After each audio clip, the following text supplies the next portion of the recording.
Three, two, one, we are live. What's up, everyone? Welcome to another episode of StoryHive On Location Vancouver with Beats, Eats, and more. Freestyle! Yes. My name is Kazi. I'm your host. We're broadcasting live from the unceded ancestral lands of the Musqueam, the Tsleil-Waututh, and Squamish First Nations, what is colonially known as Vancouver, BC, and what we like to call Van City. Today on the show, I am so excited for my next guest. We have Enya, aka AfroGirl, a Vancouver-based multidisciplinary creative, athlete, community builder, and beautiful human. From the mats to the mic, from Muay Thai to Amapiano, AfroGirl carries movement as medicine. Creator of High Vibrations and a member of Ama House, she builds community through curating experiences that uplift and connect.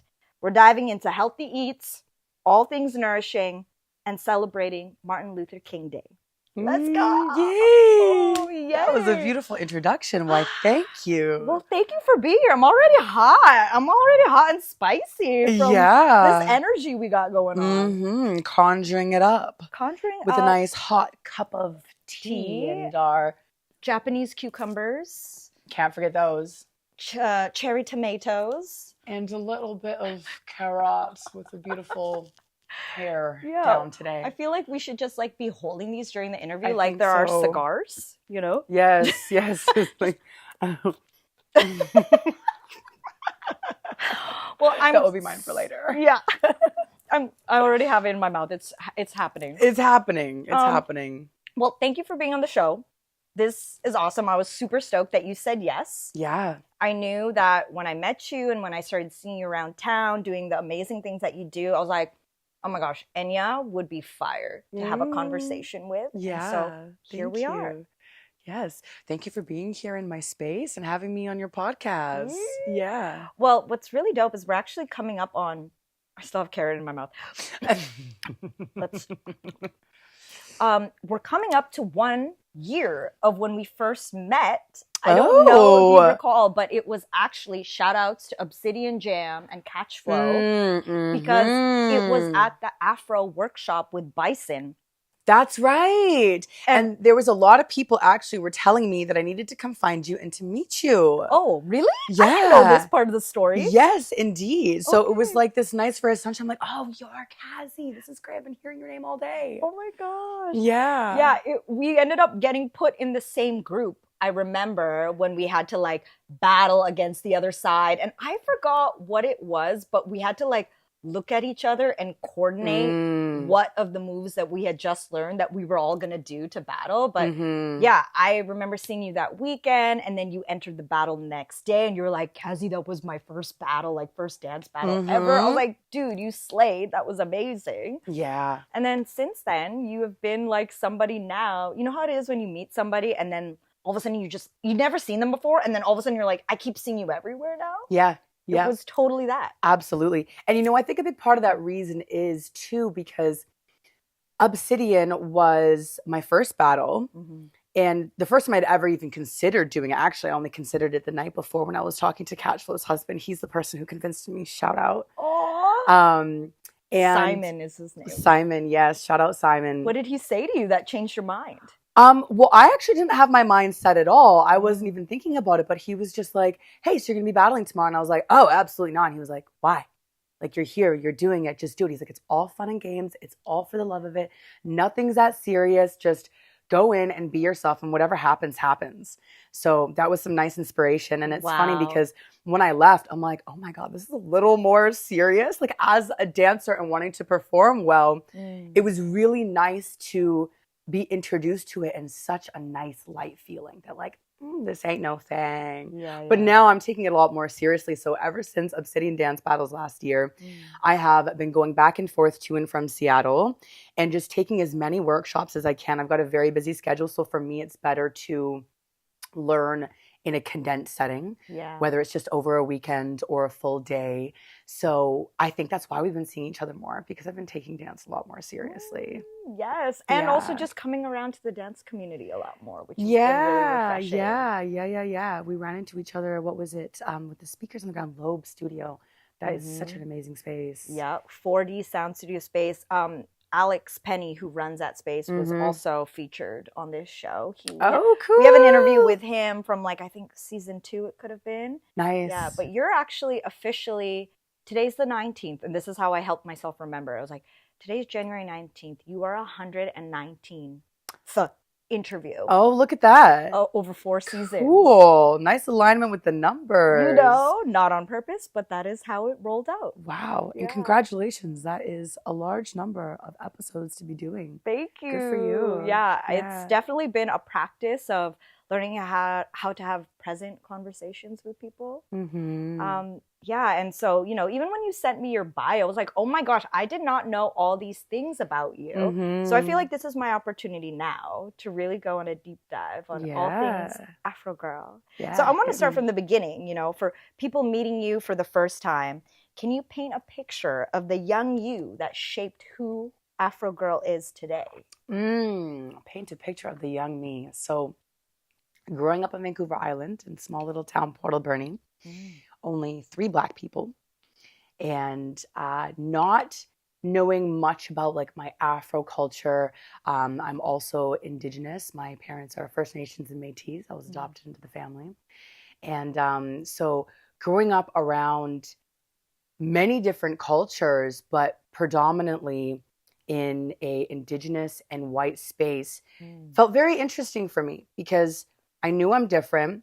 I know that my heritage doesn't quite align with the spaces that I'm showing up in, but did people make me feel very welcome? And like I loved music. My mom always made sure to surround me with different Black art. Like, for example, that piece over there was the first one that I ever had when I was 13 years old. And I remember she bought me like Lil Wayne CD, Jay-Z CD. I had one of those big players that you could put 5 CDs in and you could change it with the remote control. Oh yeah, the CD changer. The CD changer. So a lot of my passion for music, passion for dance, although I wasn't taking up dance at that time, just dancing by myself, grooving little one in my bedroom, came from the inspiration of all of that. And then when I was 18 and graduated, I ended up moving to Vancouver, and that's more where I found my community. But as a young one, a lot of my focus was on gymnastics. Gymnastics was life.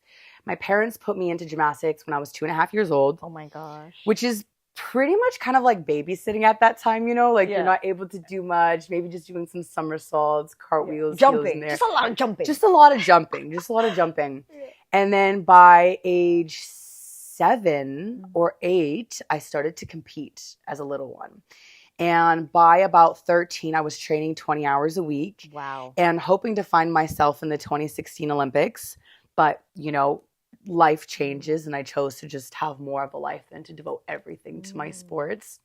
What was your main category within gymnastics that you were focused on? Yeah, so I've got powerful legs. So I was all about floor and vault. Okay. Oh, cool. Yeah, which is really exciting because I'm back in gymnastics now and training for a competition in May. Wow. Which is really cool because it's not the same. So I have to create all of my own choreography, and then you only have to compete in the events that you want to.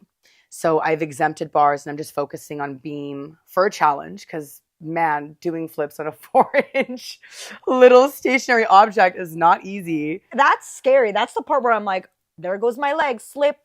Yeah, you know? Yeah, totally. Yeah.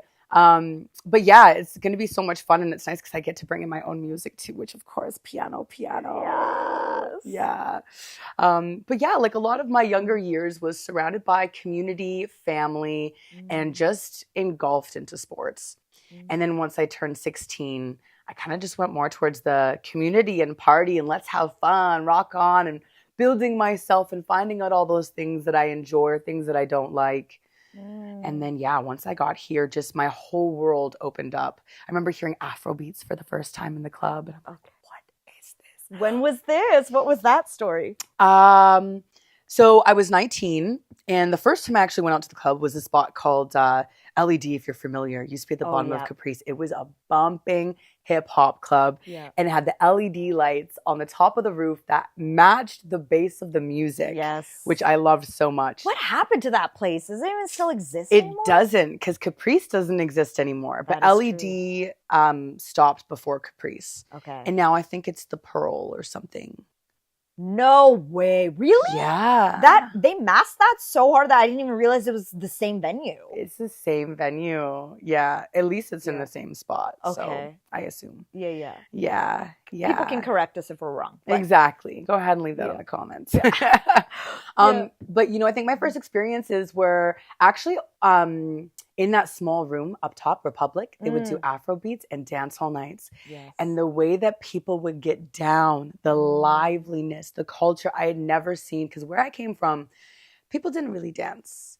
If anything, like just a little bit of a shimmy here and there, but people had a hard time outwardly expressing themselves and would more just kind of stay closed in. So when I went to these different spots and I saw how people were grooving, I'm like, this is life. This is what it's meant to be about. With having no idea how they get down in Africa, that's just how you do it out on the street. That you learn how to shake your booty before you learn how to walk, essentially, over there, Yeah. So yeah, and then now it's just like I travel the world going to different Amapiano and Afro beats events, and it's where my heart is. So you would say that was the moment that it touched your soul and brought you to life. Mm-hmm. And would you say also that was the moment that you felt like, okay, I feel like this is where I feel a sense of belonging and community? Or what was that moment for you? Yeah, absolutely. There was actually that first night out, I had met 5 different people who the next morning they ended up chatting with each other. They were all friends, which I had no idea. And they're like, I met this really cool person last night. I met this cool person. And it turned out to be me. Hi.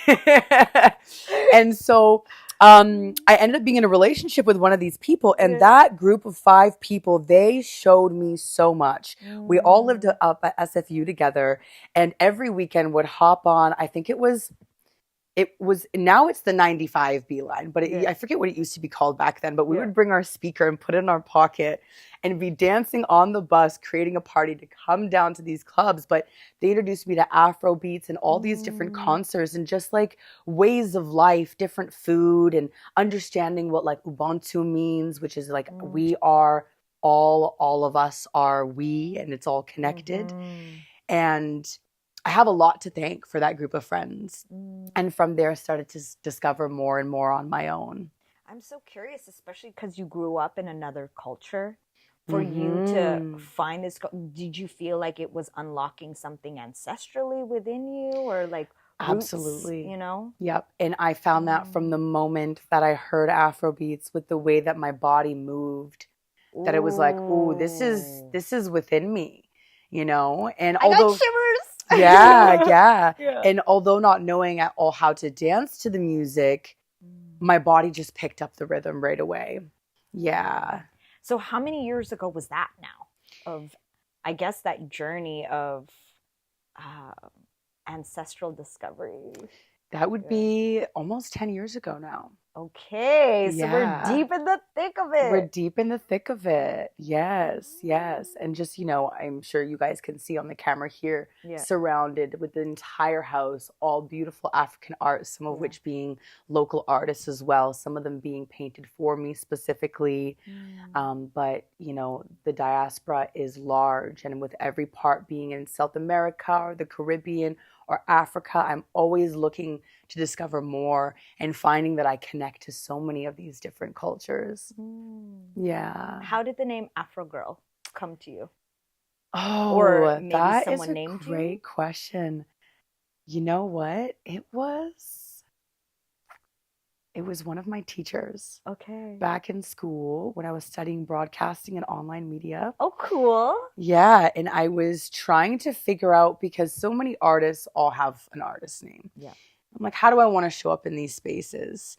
And he was like, you know what? All I see whenever I see you is just an Afro girl. So I think something that maybe runs off that name. And I was like, pause. That's it. That's it. It's Afro Girl. and just ended up adopting that. And now it's the thing. I love it. Yeah. I love it. You embody it fully. I absolutely do. And it's really funny too when I go and twist or braid my hair. Yeah. No matter what, obviously, Afro has much more meaning to it than just your hair. But when I do have braids in or something, I'm like, oh man, I'm feeling a little less AfroGirl today. But that's okay because she still exists within regardless what hairstyle I'm wearing. For those who don't know, what does that mean for you? Which part specifically? Like Afro. Afro. Afro means many things. I find Afro first and foremost, my hair for me. Afro being also my culture, where my roots go back to. Afro being a way of life and a way that you present yourself, with even how I dress myself, wanting to bring Black culture into the things that I wear. For example, this being a brass piece, Sadai Artistry, shout out, from Kenya. And even wearing the chains, just like, back in the day, many Africans were chained up. And so this being a representation of now we get to wear them the way that we want to. So it's got plenty of meanings, Yeah. Thank you for explaining that. Absolutely. That's super powerful. Yeah, of course. You come from gymnastics, calisthenics, and Muay Thai. How has that athletic training shaped the way you show up creatively?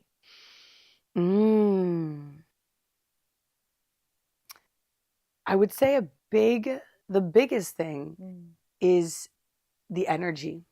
So when I show up to these athletic spaces, anything that I'm going through or dealing with in my head, what's in front of that time that I put aside to do these endeavors, is it how I show up in that moment? And it's the same way creatively, where you leave your problems aside. Everything else that's on the outside of the world, that's over here. And now I'm going to show up in this space and I'm going to give it my all. So whether it's me MCing or hosting or teaching dance steps at the Ama House events, it's showing up with my 100% and what is the energy that's required for this particular moment. And being able to identify that within myself and pick that piece of energy out and to project that forward. So obviously with the athletic things, that's usually physical energy. And knowing like if I'm going to be being trained one-on-one, that I need to be present there with my coach. And that sometimes if you're feeling a little bit off or imbalanced, to put all that aside. You don't want to be snappy. You don't want to be frustrated. You always have to remain patient. And that coincides so perfectly with all the other creative endeavors. Same thing with dance. You don't want to show up into a dance practice carrying all this baggage. You have to tailor your energy to be like, I am here and I am here now, and wanting to show up with what is needed for that place. Damn. Okay. We're just going to church tonight. We're going to church tonight. We're going to church. So we heard a bit about, how you got into gymnastics. I'm curious about Muay Thai and calisthenics. Fun story. Yeah. So it's really not that deep. Is life that deep? It can be, but it can be. It's as deep as you make it. That's it. And so I've got a wonderful friend named Vic, and I honestly just wanted to spend more time with her. And she is a Muay Thai champion. Actually, right now she's in Thailand training Muay Thai. And I'm like, how can I get in more time? Because she's busy, I'm busy. So I'm like, hey, girl, you want to be my coach? And then I realized that I really, really love the sport. Okay. Yeah, I had gone to one trial night with another homie, and I'm like, this is cool. I like hanging out with Vic. Yeah. I'm going to hire her as my trainer and just keeping at it. And now I'm working with somebody else for the time being while she's away. And I had no idea how much I was going to enjoy it. Because it's like legs, right? It's a lot of legs. It's also a lot of like striking and, sparrings come into the mix now. But yeah, I have no intents to hop into a ring with somebody. That's not so much my groove, but the discipline and just the physicality that it brings to your body. And to be honest with you, I want to be able to defend myself when I'm outside if I need to. If anybody steps up on one of my people or on myself, I've created this cool little sequence of how I'm going to handle the situation, which of course you could practice as much as you want. Right. But when you're actually in the situation, it usually doesn't go down the same. But at least I'm training, and that muscle memory will come into play. So, don't be messing with AfroGirl on these streets. Exactly. And don't mess with me because she will be behind me. I will be right there. I will be right there. When would you say was the moment you really started to take your health seriously? Oh, yes. Beautiful question. So 7 years ago this month, did I decide to quit drinking? Okay. Cheers to that. Cheers to that. Cheers to that. That is a big health power move. Mm-hmm. It sure is. And, I recognize that I didn't like myself at that moment.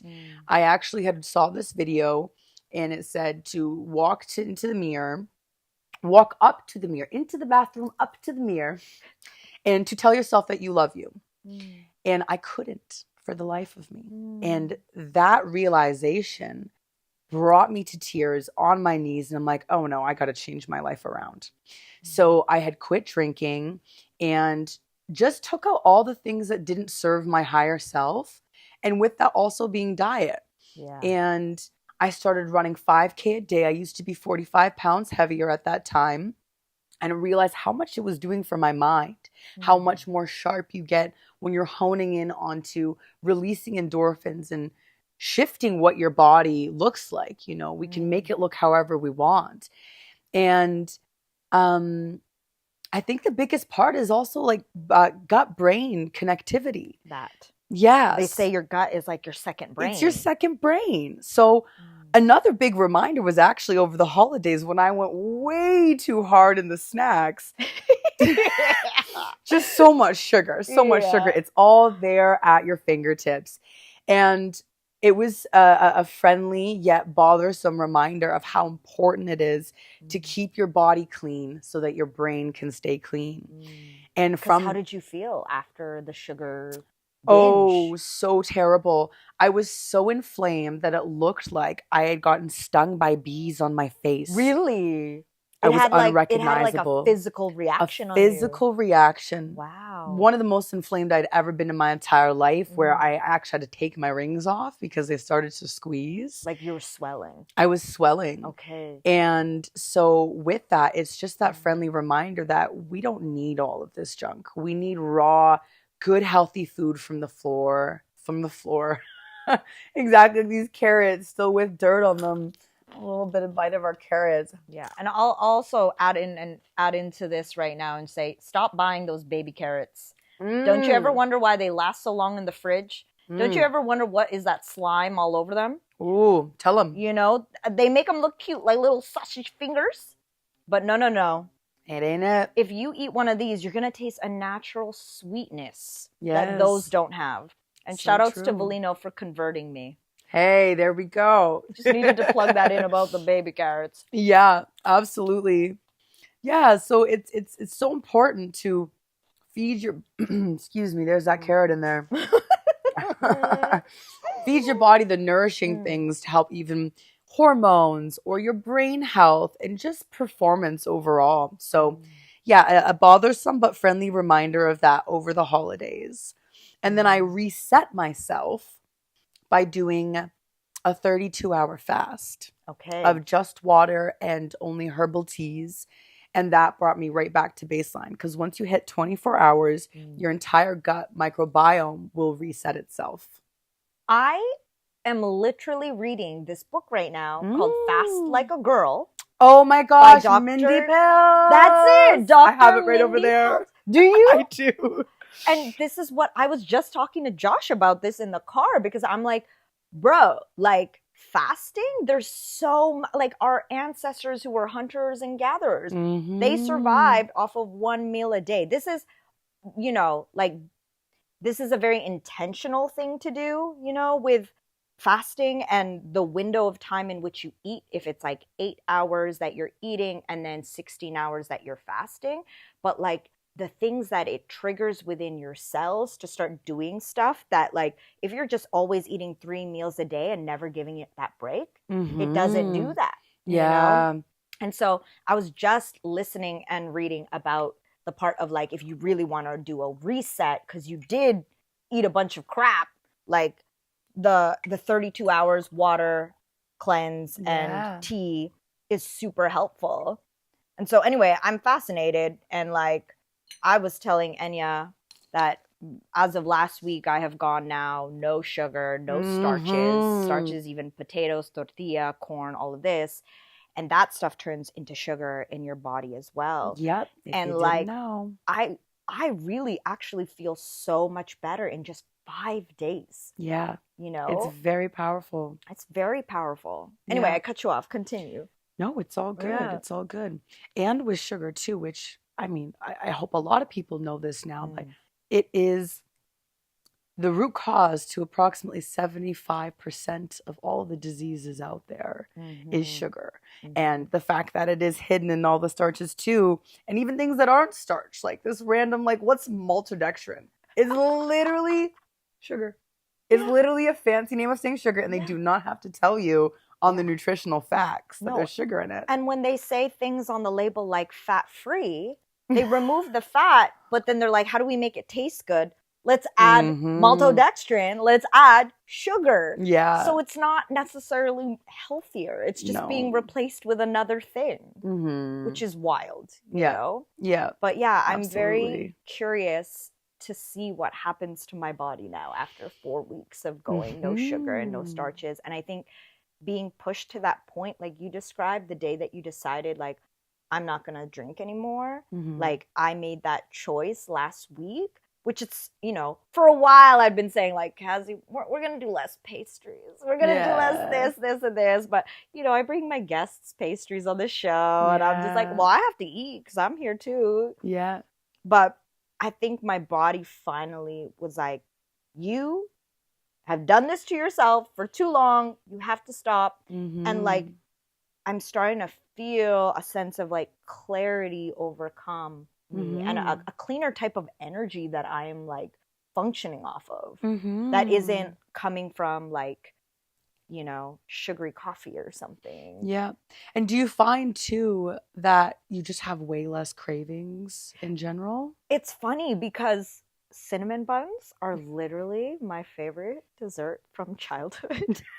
And I was working at Grounds for Coffee today on my computer. And I was telling Josh, he met up with me there. I'm like, I was surrounded completely 360 by people who just bought fresh cinnamon buns. And I was looking at their cinnamon buns and I was just like, the smell is good enough for me. You know, just the smell of cinnamon bun. And then I had to tell, like, I was like repeating a mantra. I'm like, I am not a cinnamon bun girly. Not anymore. Even though that was my first ever email address I had at 10 years old. It was like sweet cinnamon gal 95 at hotmail.com. Hotmail.com. Yep, the OG. But I literally was just like, no, I don't identify with the cinnamon buns. I know how it's going to make me feel. The smell is good enough. You know? Yeah, that is very beautiful. And shout out to you for that. Thank you. Because I feel, you know, when I'm eating a lot of sugar, I find that my body is just craving more sugar. But that's actually true. Yeah. When you're on the sugar train, you do crave that sugar. Yeah, it's consistent. But then if you do that fast, you're going to be out of that window. It breaks all those cravings too. But I do feel like sometimes I'm lying to myself. About what? If there's something sweet and super, and I can smell it, especially like fresh baked goods. I know. I will tell myself the same story. Like I don't eat sweets like this. I don't identify with that. I don't identify with that. Inside, I'm like, you're lying. This is good. This is good that we're telling ourselves these things. But I'm like, I can feel it in the body that no, you like it. You're just not going to let yourself have it. That is the more honest answer. That is so funny. I mean, have you had a moment, and this is the part that, like, I'm going to be real, that I worry about is like, okay, I'm going to kill it through the next 4 weeks. And then after the 4 weeks, it's like, I'm going to start having fruit again, which has sugar. It's natural sugar. But do you find that it's very easy, like once you open up that door, that you start going down that train? Like essentially a sugar relapse. Absolutely. Damn it. Especially, the thing is though, is I can do like cheat moments. Right. where I'm like, okay, I'm going to allow myself these sweets, or I'm going to allow myself these carbs or whatever. But if I only do that one time in a day, I'll be fine. Or if I do it for only one day, if I have like a whole cheat day, which sometimes does happen. Yeah. Body And will feel it, but well deserved. Yeah. But if I do it 2 days in a row, I'm screwed. Yeah. Because you feel it in your body. Then I feel it in my body and it starts itching for more of it. But if it's only the one day, I actually stay pretty consistent. And I think that is a very powerful part about habit building is that they say never let it happen 2 days in a row. Whether you're missing out on something that you're trying to implement into your routine, or if you've added something that shouldn't be there, if you only keep it to the one day, it's actually pretty easy to keep up with it. But if you continue on that path, like over the holidays with Christmas, that's like 4 days celebration. I came home and I'm like, oh my God, give me more sugar, more sugar. It took a moment. But yeah, so just cheat days is great. Yeah. And then I bombard myself with a bunch of health podcasts reminding me of why I don't do this. So that puts me back into shape. I feel like we should also rebrand cheat day, because then it just makes me feel like a cheat. Right. Okay. Right? Like should it be like celebrate day? Celebrate day. Gift day. Gift day. Gift day. Giving yourself a gift. Because you've been on this. And like, I agree with you in the sense of if this is this is the default state, like dabbling into something that has some more sugar or has some carbs and celebrating in the context of family or friendship or someone made a beautiful meal and it does have those things. I think that's so worthy. Like I also feel it's so blasphemous towards my Filipino culture to like go to auntie's place and not eat like the lumpia and the pancit and the homemade dishes for the one time, So there's a balance there. And I think that's just like life. We're always just trying to find the balance. Yeah, definitely. Returning back to baseline. Because life will always knock you off. Exactly. Yeah. And finding what is your personal baseline that works for you. Yeah. Do you cook a lot of Filipino food at home? Yes and no. I think in my hybrid nomadness, I've been in and out of kitchens, like, and when I'm at my mom's kitchen, it's like, man, don't touch things. Like it's mom's kitchen, Yeah. So I'll eat the Filipino food that she will make. But for me, what I'm mainly cooking right now is like food that is good for my hormones as a 37-year-old woman who now I'm learning, like, it could be perimenopause already. I didn't know that. Like some women start entering perimenopause in their 30s. Yeah. And like foggy brain, low energy, all of this. I'm like, hey, that happens to me. Sometimes I walk into a room and I don't remember why and what I was there for. And I'm like, so anyway, now I'm starting to cook and eat to support my hormones. Like learning that a lot of cruciferous vegetables like broccoli and kale and like the super green veggies, they detox estrogens. And so having that, making sure I have fiber, having good protein, like really eating a diet, low sugar, trying to do low caffeine, but like coffee is so good. At least I'm on. It's hard to let go. Yeah, at least I'm on coffee right now with no sugar, so we're okay. But there you go. And one coffee a day, that's it. But yeah, that's mainly how I'm approaching my diet. Is like to support my cycles and support this body and this system, because hormones are no joke. And if you have a female in your life, if you have someone in your life with a uterus, give them all the love and respect that they deserve, because it's not easy going 100%. through hormonal cycles. It's not. I've broken it up into 4 seasons is how I learned about it, where it's like your menstrual phase is the winter, and then what comes after that would be your follicular phase, which is like spring. Yeah, that is follicular. Yeah, follicular, which is spring. And then you go into your summer. Yeah, ovulation only lasts 2 days, so enjoy it while it's there. Yeah. And then you go into your luteal, which is your fall. And when I've put that into perspective like that, it's really helping me the way that I just go about my life in general too, remembering, oh, this is winter time. Usually, you cuddle up and maybe you watch a movie, or the fall time. Slow down. Like the fall time, you're getting prepared for your winter. Springtime, okay, we're starting to amp up. Yeah. And it's such a beautiful way to put it, and able to give more grace to yourself and be like, oh, this is the phase that I'm in. Let me work with how my hormones are acting in my body right now. Yeah. Opposed from being like, oh, like I'm PMSing, it's this. And sometimes we put all these labels onto ourselves while we deal with these things. And there's just so much more kindness in those moments. Or like not even deal with it. It's like almost like leaning on an excuse. I mean, part of this cooking and eating to my hormones, I also mean like eating with the cycle. You know, like knowing that 100%. During luteal phase, I'm going to be leaning more into the sweet potatoes and like nuts and like things that support that phase of my cycle, you know, and lean proteins, et cetera, et cetera.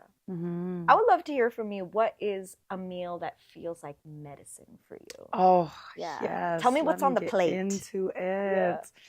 I'll tell you what I ate this morning, actually, which I have almost every morning. I'm doing a challenge with myself right now of how many vegetables can I get on one plate. Okay. And so breakfast is my favorite meal of the day. I usually will break my fast with broth. Yeah. And then homemade broth from my mom. Shout out, Mom. I love you so much. It's a gift that just keeps on giving. I get to enjoy it every morning. And so I will do 2 or 3 eggs. Inside those eggs, I will do garlic and onions, peppers, and then I'll do some mushrooms on the side, usually a beet, some arugula, and I always pair it with some kimchi, good for the gut health. Yes, the probiotics. Yeah. And then I had a half an avocado.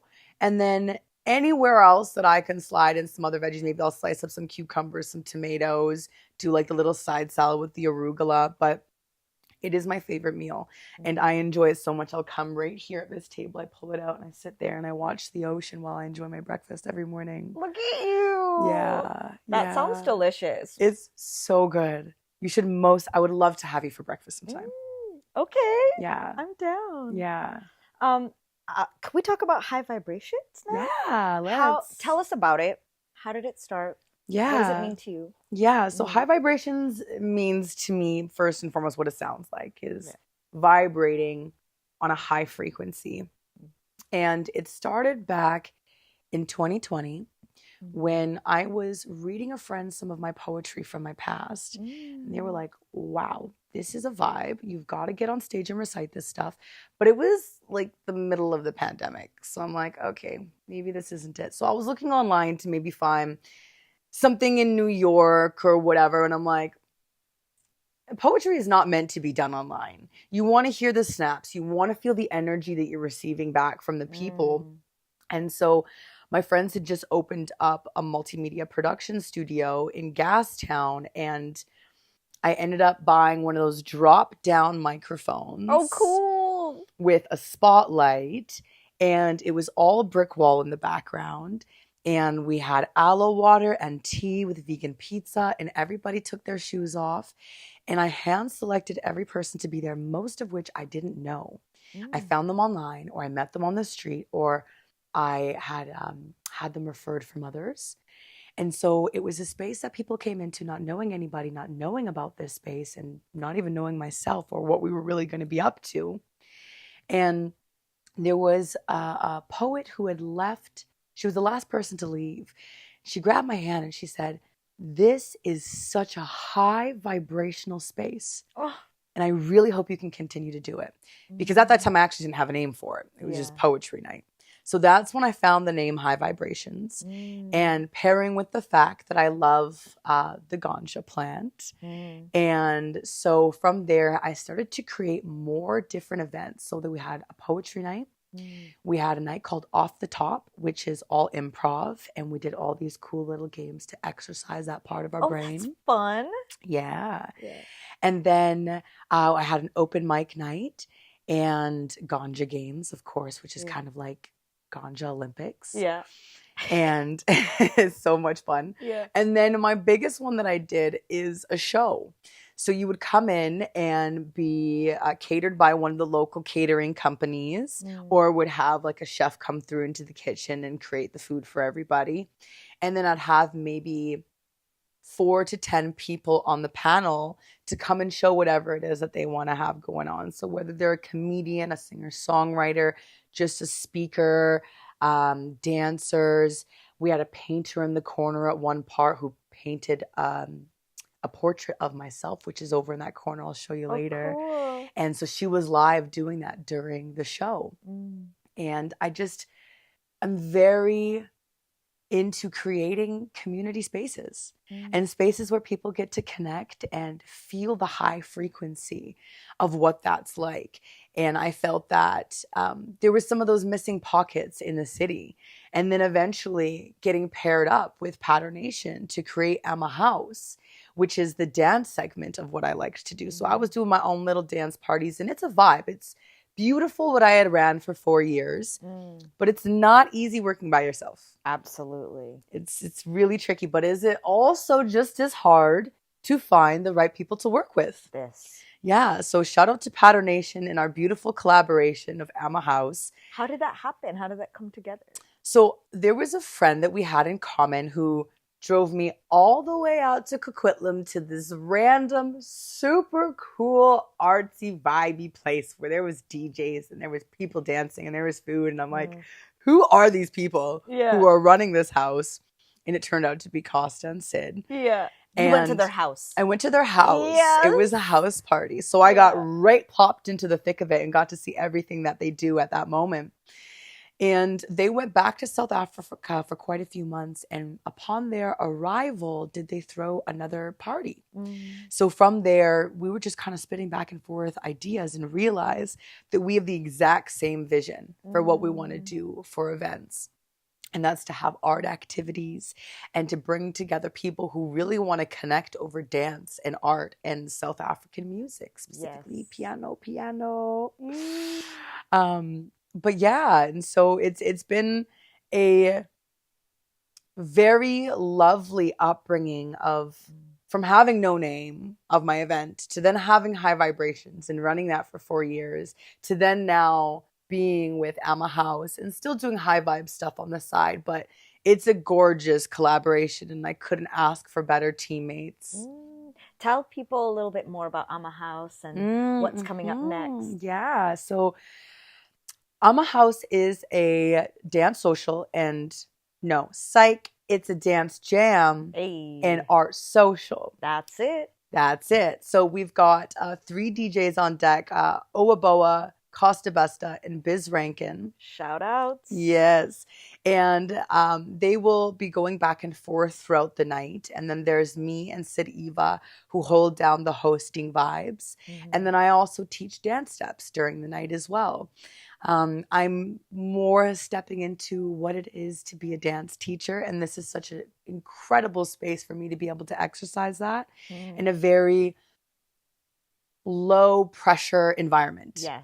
You know, where it's not a class, just everybody coming in and staring at you, where it's like, we're still vibing, we're still partying. Yeah. And we always have food because we know dancers need to eat. Thank you. Yes, it's important. It's important. You got to replenish, rejuvenate. You don't want to leave the party. No, to go find food somewhere else. No, because then it's also like a less chance of them coming back because then you go and get the itis. Yeah. You're going to want to go lay down and do your thing, which all respect to that. But that's why we try to keep it all under the same roof. Yes.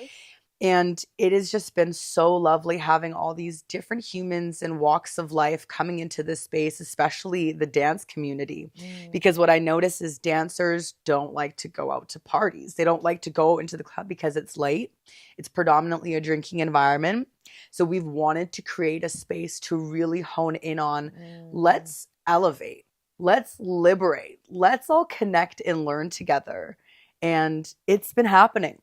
So it's so gratifying. We just completed 12 months in December. Cheers to that. Cheers to that. We made a commitment in December of 2024 and we kept up with it, finding all these different venues, different people to collaborate with. And it has been absolutely wonderful. And so our next event is actually going to be hosted at the downstairs of Amsterdam Cafe. Yes. And it's going to be on February 7th. Celebrating 2 birthdays. Celebrating 2 birthdays. Oa Boa and AfroGirl. That's right. Yeah. So it's going to be a very special one. Aww. Yeah. I'm super stoked for y'all. I mean, all the footy that I've seen. Yesterday I was saying to Sid, we had dinner, and I was just like, it's terrible that I have not been able to go to one of them, because literally they have happened every time I've been out of town or working an already existing event. Yeah. But the one in March. The one in March. It's already in my calendrier. You don't even know. But I know. I don't even know the date yet, but she does. You tell me when it's going to be. Where do I need to go? Well, Sid was like, maybe the 20th or the 21st. So I have both. There we go. In my calendrier. So good. It's going to happen. Love it. It's going to happen. We're going to have you on the dance floor soon enough. I would love to know, somebody who's holding space. And I know what that feels like. And for anyone who's never done it, and it's maybe something you will never do, it requires so much energy that a lot of people just think, oh, you have that. You're charismatic, you're comfortable being on the mic, or you're comfortable taking up. But actually, no, holding space requires a lot. And it takes out a lot in us. You might see the very outgoing personality here or at the party, but I'm sure for you as well, there's a side of us where we have to decompress hard. We have to go inward hard to just replenish, Yeah. So I would love to hear from you. How do you protect your energy? How do you know the moments when you need to? And how do you, I guess, navigate that specific task of holding so much space for others and then being able to do that for you? Yeah, that's a great question. So being a high functioning ADHDer, I have a lot of energy, which also means though I have a really big dip as well around whenever I'm trying to put out that level of energy. So before the events, I will get ready and then I just have an hour of nothingness. I'll usually just lay on the floor and maybe I'll imagine what I want to be teaching or what I want to be saying on the mic. And then going into the space, it's the people. It's the people that keep me going. I will be exhausted by even just 4 hours into the event.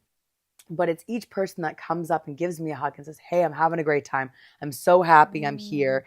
And that their vibrations make mine vibrate harder. And then after the event, usually we have a little shindig afterwards. So after the after,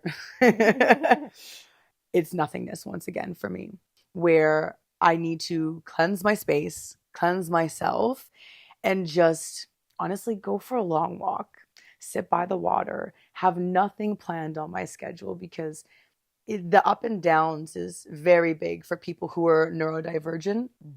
And you really have to grab it when you have the time to be less stimulated. Yeah. And that I will block that off to purposefully really hone into that. Because when you're on, you're on. Yes. And it's a long party, 5 till 11 p.m., which really means 5 till about 4 a.m. for us, how we move. So yeah, it's important to figure out what you need in order to have that level of energy. And when it comes to the truly protecting it, we've got a pretty good vibe check system as well, where only a few people here and there are a little bit offbeat and that we would consider don't match the high frequency of which we're looking for.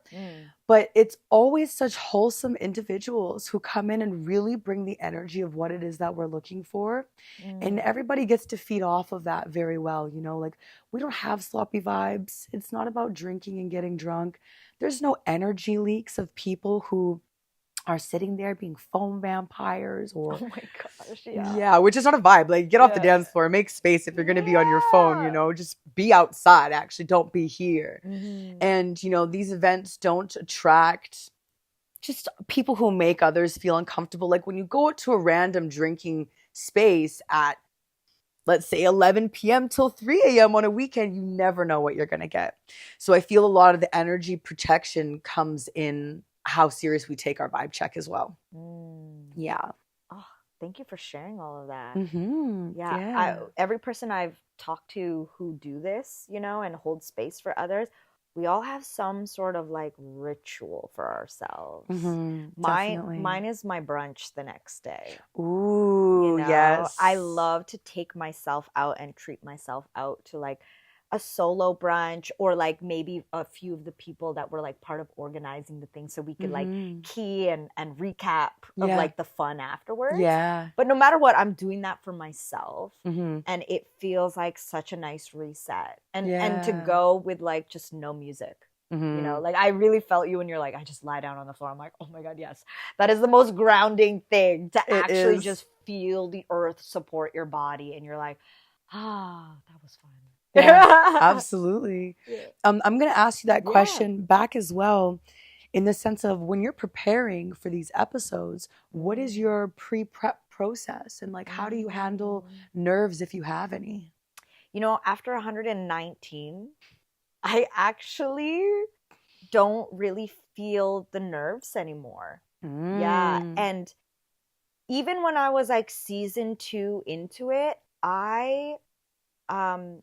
I knew that, actually, you know what? Backtrack.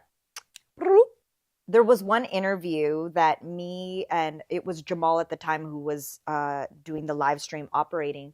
We had just interviewed Brother Jason, actually, and we were at the Beaumont, and Music BC was hosting an event at the Beaumont with Nardwar, and my friends at Music BC were like, just come in. And I was like, oh my God, it's Nardwar.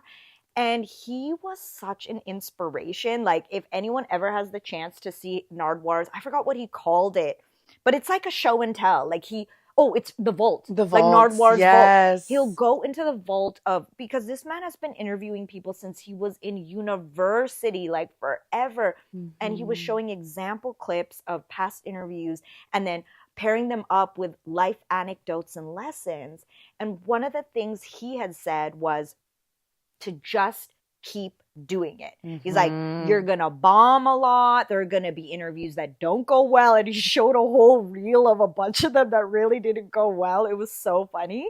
And then he was just like, you just never know what will become of this footage. Like, he gave an example of one interview he did. It like kind of sat hidden for a while, and then all of a sudden the internet, somehow it resurged upon the internet, and then it became a relevant hot topic to that moment or whatever. Like, I think the main thing that I took away from that Vault Talk Nardwar experience was like to be in the practice of just keep on doing the thing, you know, and that the practice of also letting it go after it's done. You know, and to me, that's like a practice of life. So I think that, like, in terms of how I prepare for these interviews or I prepare for public speaking moments, it's just about being as relaxed as I can. Yeah. Making sure I have a good, nice, nourishing meal, and also absorbing either the content or the subject matter of who I'm going to be in conversation with. So, like, for example, when it came to preparing with you, it was like hanging out with Sid and learning a little bit more about you with hanging out with Sid, or like going through your Instagram and going through your the stuff that you've posted and like just soaking up your energy. And I know from that would allow me to have everything I need inside of here, that I can be present now with this conversation and then allow things to emerge. And it's been really just such a beautiful practice of presence and responding to the moment, which carries me through to life. So yeah, that's amazing. Thank you for asking. Of course. Nice. Yeah. No, it's really nice to get into the mind of an interviewer, because with my podcasting in the past and also doing interviews for different companies and stuff, I don't do it as much anymore, but then I didn't have all the tools. So I found a lot of times sitting here like this, I definitely would always get nervous at the beginning, and then eventually you kind of sit into it and you become present and you're like, I'm safe, this is good, I'm chill. But it's always nice to hear people's process. Yeah. Yeah. Oh my God, season 1. Thank God none of it is up on YouTube because you will definitely see like, hi, this is Beat season more. Like, Yeah. so nervous, More. so embarrassing. Oh my God. Yeah. But you know what? Shout out to everyone who was on season 1 who gave me grace. Yes. Who gave me grace to figure out what I was doing. Like, you know, after 119, okay, we've gotten a stride and we figured some things out. But like, you know, we're always going to keep evolving. And I appreciate the friends who like sat next to me and were like, I don't know what this girl's asking, but I'm just going to answer it and she's my friend. Roll with it. You know? Yeah. I also wanted to ask you, you know, who were the elders or mentors or people around you that taught you the art of gathering and holding that space? I have a lot to thank, actually, of my Indigenous community for that. Even just, I mean, holidays, always a big thing, but we would get together for many reasons, and a lot of them would call potlatches. Yes. And always very community driven. Like that would be the spot that all the cousins go hang out and do their thing. All the grandparents, aunties, uncles, parents, they go do their thing. The kids were always the ones to serve the rest of the community. And it just taught me of how to hold space like that and how to respect your people. And ever since I was young, I've always had a passion for hosting. Even when my friends would come over, be like, oh, let me make you some food. It's little Skittles and maybe those baby carrots on a plate or something like that. You know, whatever I could find in the house. And I think that what had happened when I moved first to Vancouver is I felt such a big absence of it. Because I'm like, I don't have it from my family anymore. I was 18 when I moved out here. Too young to go out and meet people where most of the time, like you're meeting people. I didn't know about dance classes at that time. So then I started to feel, okay, like what is missing in my life and how can I bring this back? So really it started with house parties and then having those be so successful and being like, wow, I want to do more of this because from watching two people who I'm fond of get to connect and really enjoy each other, I'm like, that's exactly what it's about. Being able to create a space where people can find friends and lovers or soon to be colleagues. And it fills my heart so much. I don't even really need to be a part of it. Just watching that happen is what really gets me going. Yes. Yeah. I actually deeply resonate with that. And I think why we've attracted each other to each other, like the number of people who've become either creative partners or life partners from like, yeah, we met at your birthday party. Yeah. I'm like, it's the most gratifying feeling. Totally. Yeah. And they were like, well, this is why I did it. It was like, it's not actually about celebrating my birthday, although that's like really fun. It was about who meets each other in these spaces. Yeah. Yeah, exactly. Yeah, community is so important, you know, and it's very easy, especially people here in Vancouver, to be about your 9 to 5 or your grind or whatever it is that you're trying to work on. But friendships is essential. And like, especially in your adulthood too, because you have it because of proximity and because of just being in school when you're young, but then you kind of lose touch of that. And you think that making money is the most important thing and that, or even of course, being healthy to your body is important too, but you have to always make space to spend time with your community. For sure. And one thing that I have loved so much over these past couple of years is adult sleepovers. Because to go out for lunch with your friend for like 2 hours when you haven't seen them in a month, it's not enough. Yeah. You're only ever scratching the surface with each other. You're never getting into the nitty gritty. Prioritize 24 hours together, block it in your schedule. You meet up for dinner. You have a whole night together. You wake up, you make breakfast, and sometime in the afternoon you end up dispersing. But to do something intentional too, where it's like, let's go to a yoga class together, or let's create a little short story, or work on some sort of project where you're always being able to not only spend the time together and fill each other's cups, but you're growing something together as well, which is so fantastic. It's I've loved amazing how bonding those slumber parties are. Yes. You know, like nourishing. It's nourishing. And I also am like the type of person who finds it so endearing of like moments of like we brush our teeth together. It's like, oh, oh, you like to brush your teeth like that? Or like, you know, and you just know these little things about each other that it's like, it's so mundane, but it's quite intimate. Yeah, very. You know? And being able to be there for somebody's wake up morning routine. It's why I believe sleepovers can be hard, because you have to be on the same vibe with how you move. Yeah. But when you have those friends where, even if you're not on the same vibe, that you can accept, okay, you're the person who likes to get up and be a go-getter and move around. I'm the person who likes to be a little bit more sluggish and take my time. Yeah. As long as you can just create space for each other to do that, it is so powerful. And that is a big part of what I love too, is watching people's routines and seeing how they go about things and their little things that serve them in that moment. Like, I've got my one girlfriend, Jaden. She loves to spray herself with essential oils and sets up her room in a way before hosting and before bed. And once she wakes her up, and she has been such a big inspiration for me with how she creates such sacred moments with herself, and that I get to be there in her house and witness it. So shout out, girl. I love that when I emailed you about potential dates for this interview, you were like, Jan 19th, MLK Day, Martin Luther King Day. Like, let's do it. Yeah. Who is Martin Luther King to you? What does he represent? He represents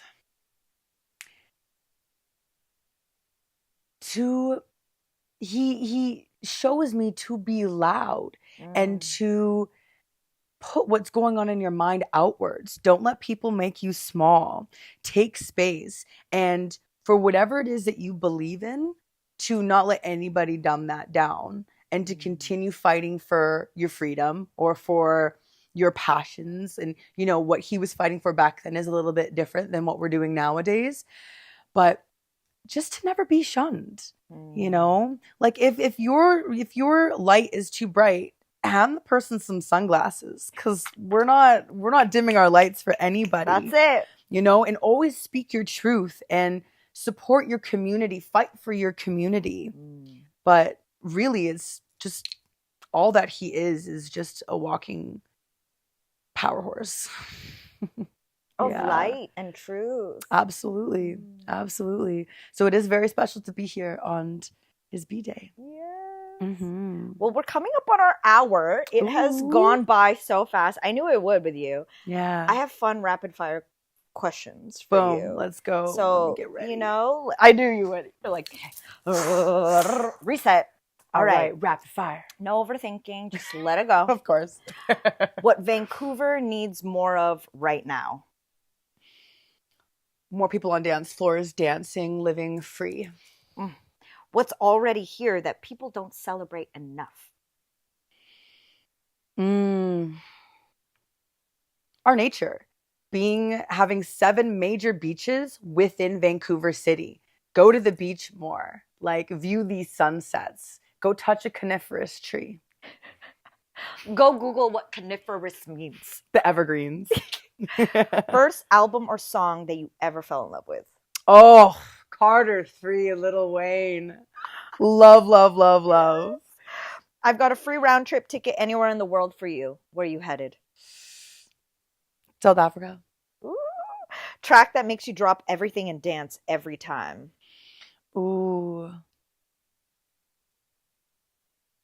Honestly, anything Amapiano. Yeah. Anything Amapiano will have me grooving. If you want to distract me, put on Amapiano. I will be dancing. Amazing.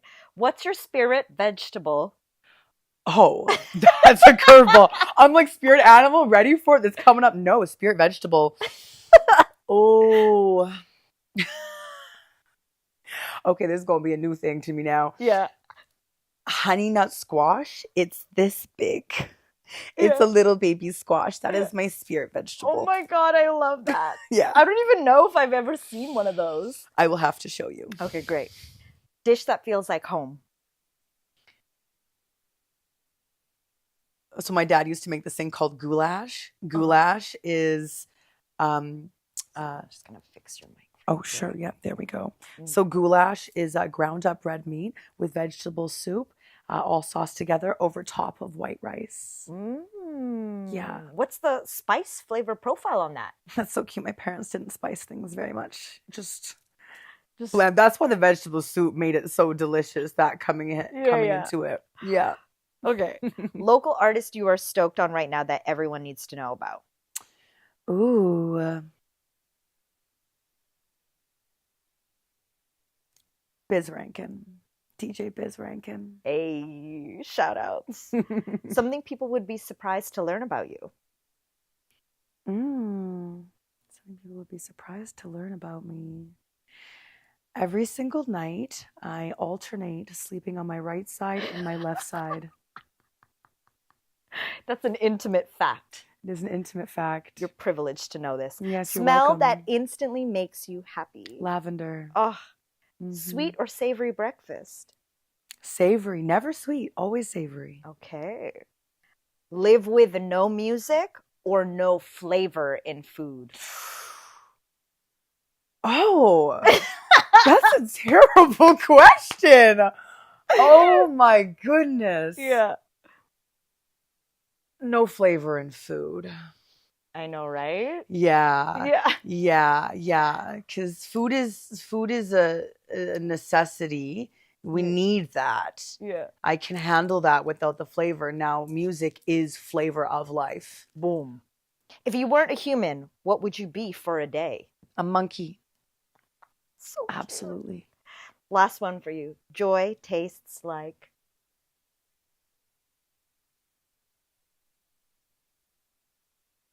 Connection. Yeah. I love that answer. Yeah. That was so good. Yeah. Thank you so much, Enya, for your 1 hour of getting to know you. Yes. Your past, where you come from, what you've created. Mm-hmm. I guess I'm going to throw in one more because we're at the beginning of the year. We're entering Year of the Horse. Mm-hmm. What do you dream of for 2026? What's on the horizon of what you want to manifest and create? Yeah, so I would love to be teaching more dance. I think I will eventually sometime this year have a dance class taught by me. And Yeah. I would like to be there. Love to have you there, girl. Yeah. Thank you so much for having me onto this podcast. Shout outs to everyone who's tuned in, everyone who's watching the replay after. We really appreciate you. If y'all don't know, you've been sitting with Enya, aka AfroGirl. My name is Kazi. Also, shout outs to TELUS STORYHIVE for powering today's episode. Yeah, any last words? Where can people find you? People can find me on the dance floor hosting at Amma House Events on February 7th, 5 till 11. Or Amma House Events on Instagram or AfroGirl. That's it. That's that. Cool. All right, y'all. Y'all Peace have been out. tuned to Storyhive on location in Vancouver with Beats, Eats, and more.